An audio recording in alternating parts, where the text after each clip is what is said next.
Welcome to The Source, where we combine the headlines with in-depth conversations with the newsmakers themselves. I'm Pinky Webb. Today on the program, after a slight delay in delivery, roughly 500,000 doses of AstraZeneca vaccines are expected to arrive in the country tonight. But an expert warns these vaccines would be deemed ineffective if the South Africa variant is not contained. And as the vaccine rollout continues, hospitals and clinics report an increase in demand for China's Sinovac vaccine from non-medical workers. Vaccine czar Carlito Galvez Jr. joins us live.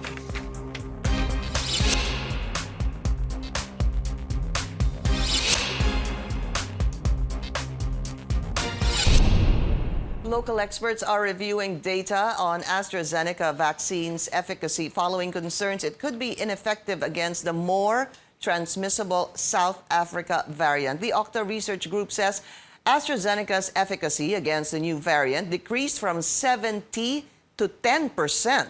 The group says it is like, quote, injecting water if the South African variant is not contained. So, how would these findings affect the government's deal with AstraZeneca? Let's go straight to the source of the story. We have vaccine czar Carlito Galvez Jr. Secretary, welcome to the source, and it's good to have you again, sir.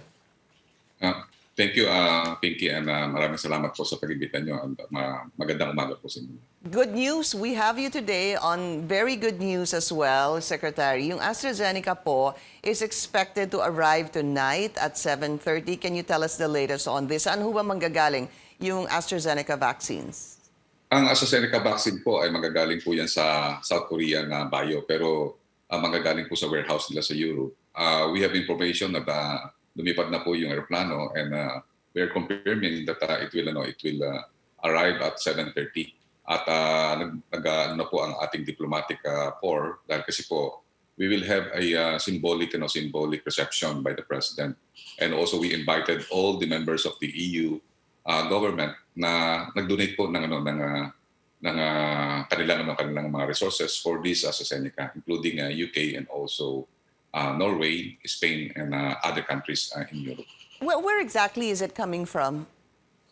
Ang pagkakalam namin is from their Belgium warehouse, and then considering ng ginagawa po nila, ino-consolidate po nila yung mga kanilang resources from the different fabricating company, and we are asked, we asked the coordinator from UNICEF, and they said that it would be coming from SK Bio, South Korean biotech. Okay. So tuloy na po yan. It'll arrive approximately 7:30 tonight. Secretary, how many doses? Because it seems what the report we're getting is about 487,200. When we were actually expecting, hindi ho ba, 525 supposedly? Yes, kasi meron tinatawag tayo mga packaging requirement, and most likely kasi this is a commercial airline, kasama po may mga pasahero po ito. So may mga restrictions po tayo sa mga baggages. So that's yung kailangan yung flexibility ng kanilang logistics na hindi fix yung tawag nating mga vials na nilalagay po doon. So considering that is a commercial, so nagkaroon po siguro ng limitations in terms of yung sa cargo. Okay, so ilan po ang darating mamayang gabi? Ang po natin ay sa 487,200 doses po. Confirm po yung report po natin no last few days. So ito po ay initial lang po ito, Madam Pinky. Opo. Ito po. Secretary, kasi nga galing po ito sa COVAX facility. It was it was delayed also. We were expecting this and of course Pfizer, but we need to talk about AstraZeneca first. No? So I want to find out, sir, so pagdating mamayang gabi, ano ho mangyayari tomorrow? Saan po dadalhin itong mga AstraZeneca vaccines, and who will be first administered this vaccine? Ang ngayon po magkakaroon po ng tulong po yung ating tinatawag na interim National Immunization Technical Advisory Group. And most likely, ang ginagawa po namin, kasi may mga doktor po nagsasabi, na i-priority natin yung tinatawag natin mga senior healthcare workers. So yung deployment po nito is sa mga hospital pa rin po, dahil kasi we need more or less 3.4 or 4 million doses para po mapunuan ang lahat nating mga hospital. So ang recommendation po namin is para sa senior healthcare workers po. So not healthcare workers in general for AstraZeneca, you are focusing on senior healthcare workers, sir? Yun ang recommendation. Actually, nag-uusap po kami nila na Dr. Edsel at saka po Edsel Salvania, at saka po si Dr. Benjo po ng St. Luke's. And then ang po nila is recommendation po nila, considering that meron tayong limitations na 18 to 59 lang po na age group ang ating po sa Sinovac, and we want to offset those limitations by having this AstraZeneca available for our senior citizens. I see. So that's the avenue you're taking. Right now, what you want really is for Sinovac to be concentrated on healthcare workers. Please correct me if I'm wrong, Sec. Galvez, yung 18 to 59 as recommended by the FDA. Pag pumasok po si AstraZeneca, dito nyo po isilalagay dun sa bracket ng senior citizens na healthcare workers kasi hindi siya supposed to be recommended ngayon para sa mga senior citizens. Yes, yun po ang namin, tinitingnan po namin na angulo para at least well-protected po yung ating mga vulnerable na senior healthcare workers. I see. At po natin, yung hindi po mababakunahan kasi limited lang po kasi yung 500,000. So i-adapt po natin sa mga ating mga tinatawag natin ng mga other healthcare workers beyond yung sa bracket na kaya mangyayari po it will be administered most likely po siguro from 18 to and above. Yun po natin, wala siyang limitations. I see. So okay, but when do you expect the vaccination to begin for AstraZeneca? Considering that it will arrive tonight at 7:30, can we expect, sir, bukas mag-uumpisa na po yung vaccination? Yes, alam mo, nakakatuwa nga ang DOH at saka ating LGUs at saka ating mga hospital. Alam nyo, maganda yung naging result ng simulations at saka rehearsal, Madam Pinky, dahil kasi nakita natin, well-prepared yung ating mga hospitals. Nakita natin nung dumating ang Sinovac ng 5 o'clock, immediately, mahigit kagad na 6 na hospitals nagkaroon ng tinatawag nating immunization program kagad. For the information of the public, ngayon po kagad 32 hospitals na po ang ongoing inoculations. Mag-expand po tayo dito sa Davao, Cagayan de Oro, and also Cebu City. At ngayon nag-deliver na po tayo ng more than 190,000 na po na doses ang nag-deliver po natin nationwide. I see. So out of the, excuse me, sir, 600,000, are you saying 200,000 na po ang nagamit na bakuna ng Sinovac? Ang po natin, na-deploy na po. Ang nagamit po sa ngayon ay mahigit kumulang na po na 10,000. So ibig sabihin po, na-deploy na namin po nationwide. We will deploy the Sinovac within this week. Yun po ang target po namin na yung 600,000 including sa armed forces at saka sa DND. Ma-deploy po namin within the week. At the same time, magkaroon na po ng tinatawag na massive rollout ang ating mga ospital. Para at least, ang namin, ang target namin is by March, halos lahat po, at least 70 to 80% na po ng ating mga healthcare workers ay nabakunahan na po. By March, okay. So again, sir, just to be very clear, because I wanted to really discuss this with you, yung 600,000 na Sinovac, you're hoping to distribute this by this week to the various hospitals and sa DND nga po. At ibig sabihin by this week, wala na po kayong hawak na ubos na po itong Sinovac. Because, go ahead, sir. Yun po ang target po namin, yung best case namin na target po namin is between 7 to 10 days. Wala na po talaga dun sa kasi nakikita po namin, meron po tayo mga additional na darating po, yung AstraZeneca and then yung 1 million na ating ipoprocure sa Sinovac.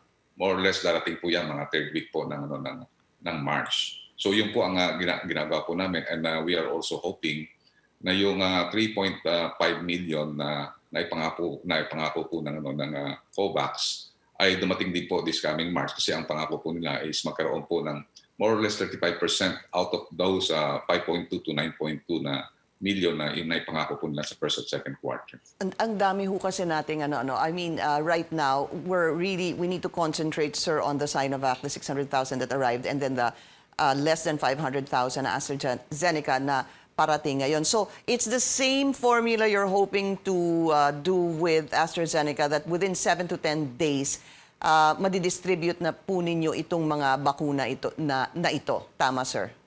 Opo, kasi po ang target po natin, as soon as possible, kailangan mabakunahan po natin ang ating mga healthcare workers kasi iyon po ang directive ng ating mahal na Pangulo na kailangan protektado po sila. Saka nakita po natin ngayon na Pinky, talaga tumataas ang ating mga kaso at nakikita natin meron tayong mga mayroon ng mga variant. But Opo. we believe na ito talaga kagad namin, dispose kagad namin itong mga vaccine so that our healthcare workers will be protected. Yeah, actually, I wanted to talk about that, Sec Galvez, because there are questions on the efficacy of AstraZeneca. Ano po? With regards to it being inoculated, its efficacy rather against the South Africa variant. Ang sabi po ng taga-Okta, yung efficacy po nito ng AstraZeneca decreases or is reduced from 70% to 10% with regards to the South Africa variant. So there was also a possible recommendation na instead of 2 doses, going 3 doses. What are your initial plans right now for AstraZeneca? Knowing if indeed this finding is conclusive, sir. Sa ngayon, nakita natin mga mga bali-balita pa lang po yun. So pagka once na peer review po talaga na talagang nakikita natin na yung AstraZeneca ay may lumalabas po na ganun po na sa efficacy. Pero sa ngayon po kasi we will listen to our vaccine expert panel. Sa ngayon po, ang pinapalo pa rin natin po yung description ng EFSTAC at the same time yung EUA na binigay po ng FDA. Sa ngayon po, hindi po kami nakikinig po sa tinatawag po natin ng mga hindi peer review na mga report, and we will base it sa scientific evaluations po ng ating mga vaccine experts. Sa ngayon po, continue lang po yung po namin at alam po namin, nakakausap po namin ng mga manufacturer, and they are adjusting. Sinasabi nga nila, they are tweaking something sa booster para at least makover po yung South African variant, including yung UK variant. So we have to wait, sir, for the recommendation of course, the FDA also on AstraZeneca, given that nabigay na po kasi yung EUA nito in the past. So dapat ho ngayon, pag-aralan na nila kung paano magiging efficacious itong AstraZeneca laban sa South African variant. But they need to give you a recommendation, sir, as soon as possible. This is a race against time.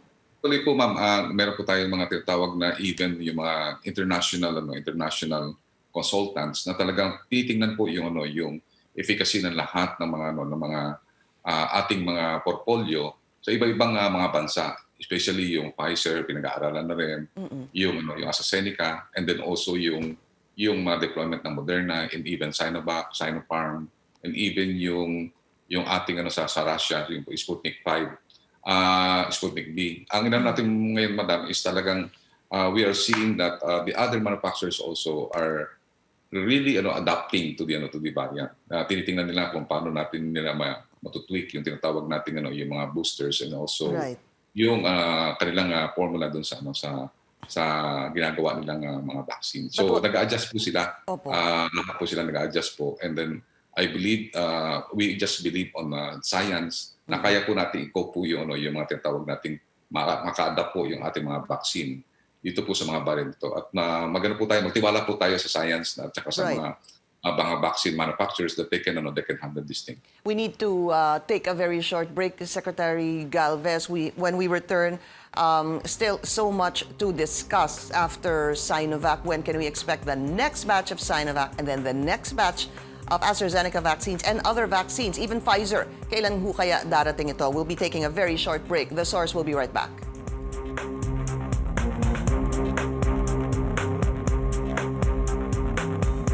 You're watching The Source on CNN Philippines. Our guest today, vaccine czar Carlito Galvez. So, Secretary, meron tayong less than 500,000 na padating ngayong gabi. Sec, ano na yung next na darating?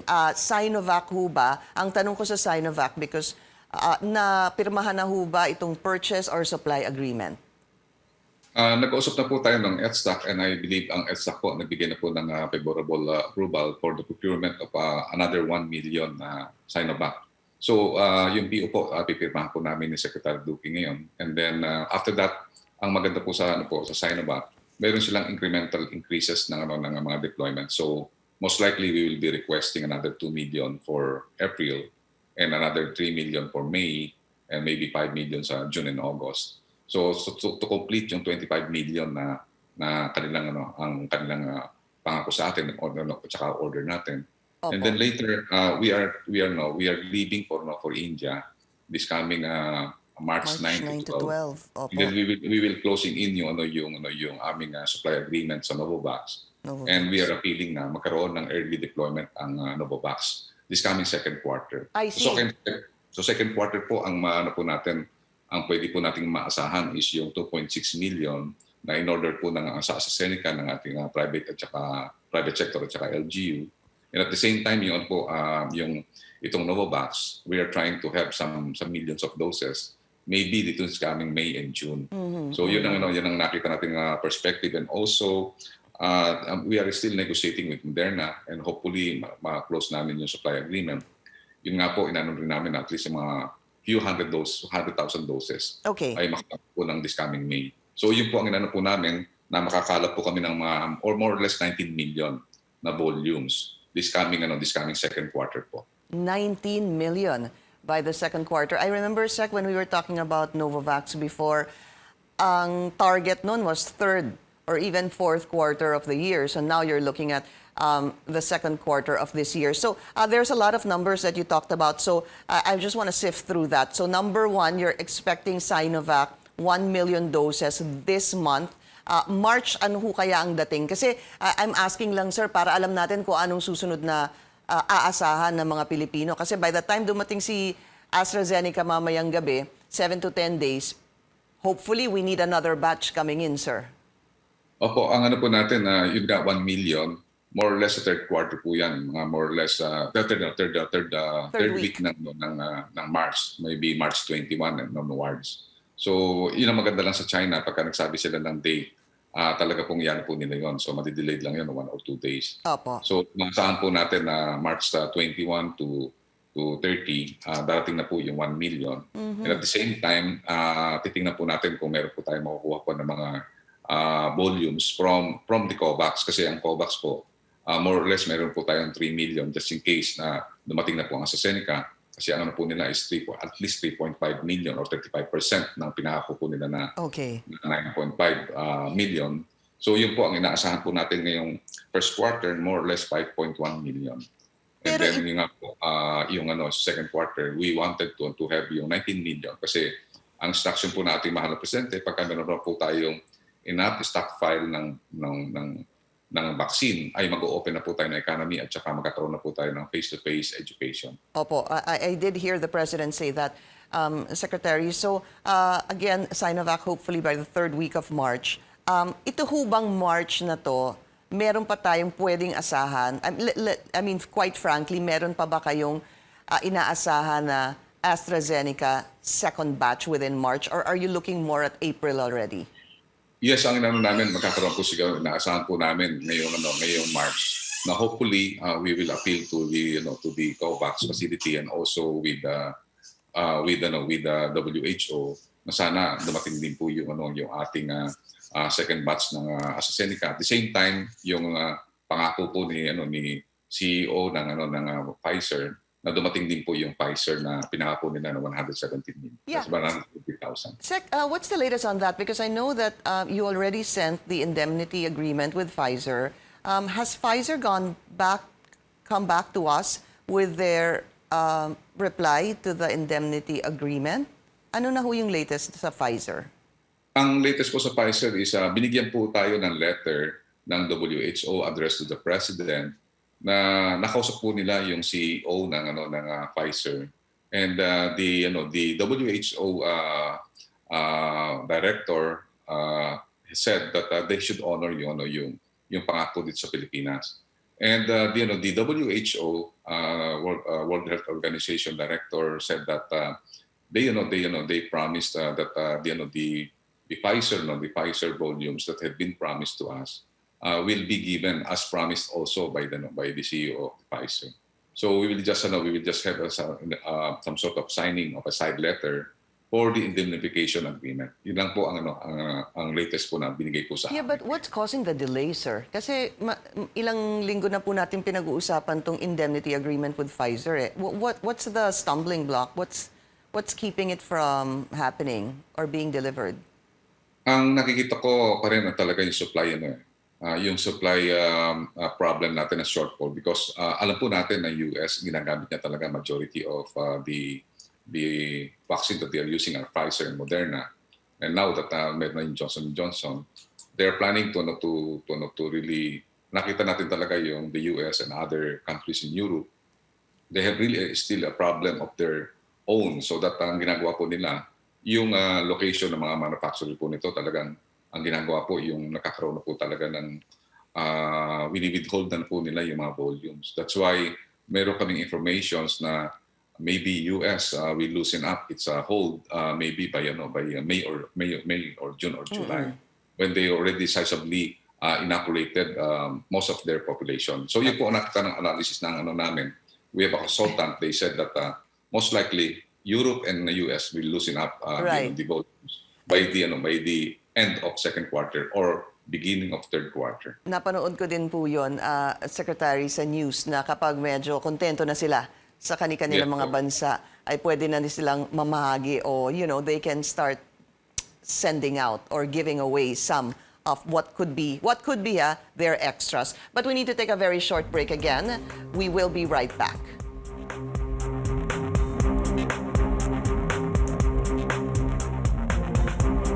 Welcome back to The Source. Our guest today, Secretary Carlito Galvez. Sir, I want to talk about briefly sa Pasay kasi out of the 6 South Africa variants, 4 po ay galing sa Pasay. And it's quite important to look into this because, number one, it's very infectious. Mas nakakahawa po siya. At sabi nga, may reports na ang AstraZeneca posibleng hindi masyadong gumana sa South Africa variant or we might have to have 3 shots of this. Are you looking at possibly concentrating some of the Sinovac vaccines more in Metro Manila? Kasi nga po, sir, tumaas na po yung attack rate natin, nasa 1.4% if I'm not mistaken. And in the past 5 days, our rate, our increase in COVID-19 has been over 2,000. And kahapon po, it was just less than 1,000, almost about 1,800. How do you plan to siguro address the rising number po of COVID-19 infections in the country? Ang ginagawa po natin sa distribution po natin sa Sinovac ngayon at saka sa ating future vaccines, talagang concentrated tayo ngayon sa Pasay and other areas na nakita natin tumataas. Yung Pasay talaga nakita namin yung figures, more than 300% ang tinaas niya in terms of yung active cases. Kaya ang ginawa po namin, binigyan po namin kagad ng 10,000 doses yung Pasay when Secretary Duque went there. And then ang ginawa po natin, more than 110,000 people ang ating tinarget dito sa NCR, meaning ang inallocate po natin is 221,284 doses para po ma-address po natin kaagad. And simultaneously, ang gagawin po natin ay titingnan po natin na kung just in case makakaroon tayo ng simultaneous deployment also with AstraZeneca. Hindi po namin po yung South African variant dahil kasi wala pa po tayo yung talagang empirical data on this. Okay. So that the deployment of AstraZeneca is also the same doon sa recommendation ng ETSTAC at saka ng EUA ng FDA. Yeah, I'm not sure I got it right, sir. Did you say that about 200,000 of the vaccines are concentrated in NCR dito po sa Sinovac? Opo, ang po natin, ito po yung parang ating disposition na total po natin ng allocation ng doses, 2 doses for Luzon, including NCR, is a total of 304,364. Dito po sa Visayas, meron po tayong 51,140 at dito po sa Mindanao, meron po tayong 94,540. Doses po ito, Sec? Dito sa Cebu, na more or less 7,000 at may nag-deliver na po tayo ng 12,000 noong March 2 doon po sa Davao. And these are doses that you talked about. For example, po itong 304,000 sa Luzon. If that is doses, that would be about what? 150,000 individuals, sir, that should be receiving. Okay, divided by 2 dahil 2 doses, sir. Yes po. So yung sabi natin sa Luzon, 152,182 people. Right. Dito po sa Visayas is 25,000 people. Then sa Mindanao is more or less 50,000 people. Okay. And then, sir, I also wanted to ask you, because of the vaccination rollout noong pong Monday, ang konti po nung nagpa-inject dun sa, in all the hospitals. Kasi di ba nagka-symbolic, nandun po kayo sa PGH, si Sec Vince nasa Tala, si Sec Duque nasa Lung Center, I believe, sir. Pero as the days progressed, dumami po. And I remember, you even told the President na you were happy because humingi pa po ang St. Luke's. And then, of course, the next day, nandun din po ang Cardinal and other hospitals. Are you seeing a confidence, siguro increase in confidence in these vaccines, especially when you seem to have been very happy that the hospitals were asking for the Sinovac vaccines? Yes, actually doon nga sa yung first day pa lang makita na lang nagpa-vaccine ng kanilang director kasi dalawa yung director ng UP before si Yusek Domingo na dating director yan nag-succeed is si Dr. Gaspi. And then also nandiyan si Dr. Edsel Salvania na very influential doctors at magagaling po yan. So nung makita nila na nagpa-vaccine po ng Sinovac, including myself, ay tumaas po yung level sa PGH. Actually po yung po nila is more or less 100, pero I believe yung first day nila naging maganda po yung yung kanilang nung March 1 po ang po nila is 100, naging 128. Ang UP sa March 2 nagkaroon po sila ng 483, and then March 3 573, at saka nag-order lang po sila ng additional 2,000. So ibig sabihin pa-increase yung yung mga demand ng mga hospitals at saka po yung St. Luke's. Hindi lang po 5,000 ang hinihingi, 10,000 po ang hinihingi na nila ngayon kasi nakita na nila na talagang very effective naman po yung nung na-explain ni Edsel Salvania, ang efficacy naman is 100% na hindi tayo ma-hospital at hindi tayo magkakaroon ng severe cases at saka wala tayong death. Ay doon po naniwala yung ibang mga doktor din at saka yung ibang mga po natin, mga medical staff. And kayo, sir, vinaccinate po kayo, hindi ho ba sa PGH? Nagpahuli nga kayo. Kamusta ho kayo? Maganda po. Actually, lang po, parang sinipunlaan ko ng konti ng isang second day. Medyo parang napagod. Pero actually, sa ngayon, yung wala na pong sakit ang balikat ko after 2 days. Kasi nung una, medyo merong parang medyo masakit yung balikat mo ng konti, mabigat. Pero after 2 days, nawala na po. Tsaka ngayon talagang fully na po ako talaga. Tsaka nakita po namin nung first day, 12 lang po yung very minor na adverse effect. Sa PGH, wala kami nakita adverse effect po. Yeah. Sec, we of course are confirming what you said earlier that airborne na po, no? Itong AstraZeneca vaccines coming from Belgium. And again, just to confirm, we are expecting this at 7:30 tonight, and there will be a simple ceremony accepting these vaccines, AstraZeneca vaccines. Vaccines are Carlito Galvez. Sir, maraming salamat po sa inyong oras. Maraming salamat po at mabuhay po tayong lahat. And thank you for joining us here on The Source. I'm Pinky Webb. You're watching CNN Philippines.